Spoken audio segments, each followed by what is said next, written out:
So let me start tonight with Australia's self-imposed energy crisis. It's a crisis not imposed by Ukraine, as the government pretends, but a crisis by choice. An energy-rich nation choosing to be energy poor.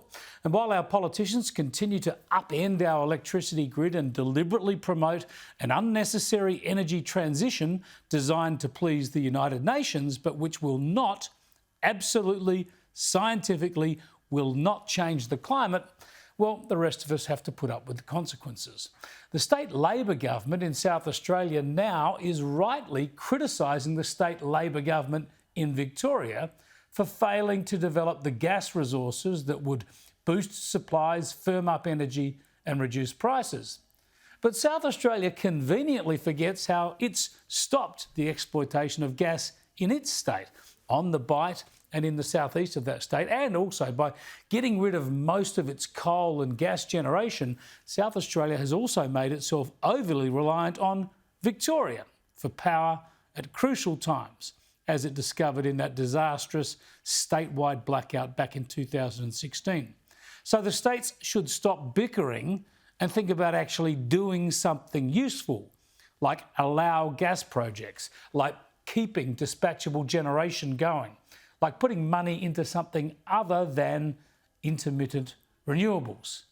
Now, there are two ways that citizens feel this energy crisis directly. One is through escalating power costs. Remember, this is what we were promised on prices. Reducing power prices by $275. By 2025, $275 a year. $275 a year. We'll get power prices down by $275 a year. Yeah. But instead, prices have already gone up by that much and will go up by at least that much again next year. The second impact of the energy crisis is through a lack of supply. You know, blackouts, brownouts, and warnings not to use the electricity that we all rely on. I mean, this was the message in New South Wales just 5 months ago. What we want to see is if there is an opportunity for people to reduce their energy usage, so perhaps not using the dishwasher until you go to bed, that would help. Good Lord, that's a first world nation apparently. So hold on to your horses this summer when we always face peak demand during heat waves. Normally the lucky ones on energy are Western Australians because they're too far away to be in the national electricity grid. They run their own grid. It's run by the state government and you'd think that ensure there's plenty of supply.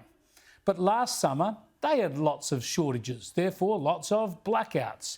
And now they're softening the population up for more in these ads run by the West Australian-owned, the government-owned Western Power Corporation. With climate change making summers hotter than ever, during periods when we all use energy at the same time, we can all play a part to ensure there's enough reliable power for when we need it. Whoa, stop there, hey? We'll get back to the rest of the ad in a moment, but note two things right at the start there. First, they blame climate change, saying it's hotter than ever. But hang on, Perth's highest maximum, even after the Bureau revised earlier records downwards, its highest maximum is more than 30 years old. And second, note how they duck-shove the responsibility. Instead of them having the obligation to provide enough electricity, they reckon it's your job not to want or to need or to use too much power.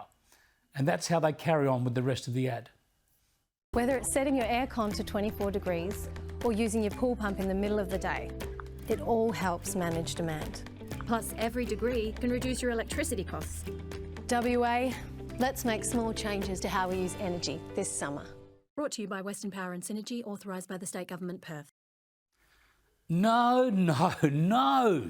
The reason people all want to use their air conditioners at the same time is because that's when it's hot. And the reason they want the temperature setting on their air conditioners below 24 degrees is because they want to be cool. It's kind of the point. This is the benefit of living in a developed, civilised, modern economy. People are entitled to expect power to be available when they want it. They do, after all, pay a mozza for it. Western Power's job, the government's job in Western Australia, is to make sure there's enough generation and supply of electricity for the population whenever they need it, even, surprise, surprise, even when it's hot. Maybe especially when it's hot. I mean, imagine, as a comparison, a fish and chip shop saying, please don't order at dinner time on Fridays because that's when everyone wants fish and chips. Perhaps have fish and chips for breakfast instead. Or better still, just eat some raw potatoes.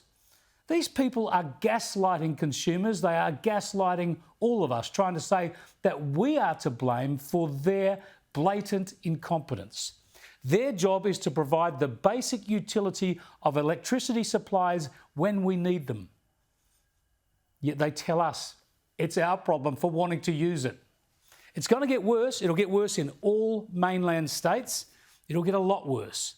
And the people to blame are virtue signalling, climate gesturing governments, state and federal, Labor and Liberal. And they'll keep doing this until you tell them you expect better.